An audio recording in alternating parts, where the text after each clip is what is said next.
But for more on the rescue operation, we're joined now from Dhaka by Diwan Faizuddin Ahmed. He's a volunteer rescuer. You've been, in fact, very active over the last few hours in the rescue operation.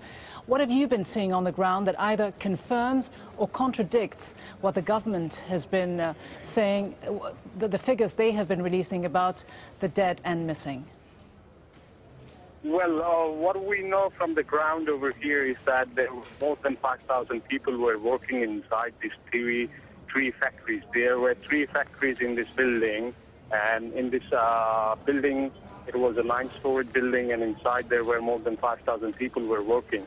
But so far, what we are getting the statement from the government and the authorities is that 3,200 people were there, and out of these 3,200 people, there have been recovered around 2,700 plus people have been recovered alive, and the rest 400 people were recovered dead. But still there are dead bodies inside the buildings, and there are people who are looking out for their near and dear ones, like some of their fathers, their sons, their daughters, some of their sisters, and there are people like that. Almost 1,000 people are saying that there are missing people. So what we believe from... Yes, please. Well, your figures obviously don't match those released by the government. They've been saying that there were 3,000, not 5,000 people inside the building when it collapsed.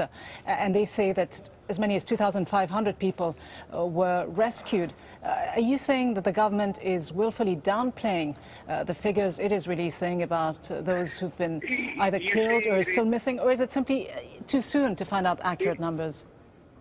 Yeah, you see, the fact of the numbers, what's happening is they're still very much contradictory right now.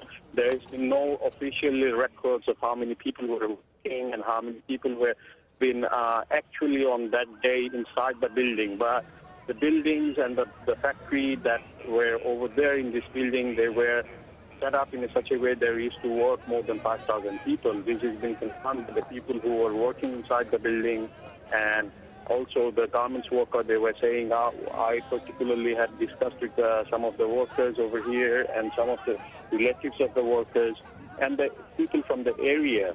And also, you see, there is another thing is that government is just a few minutes back, I was being confirmed by the authorities, they're setting up a cell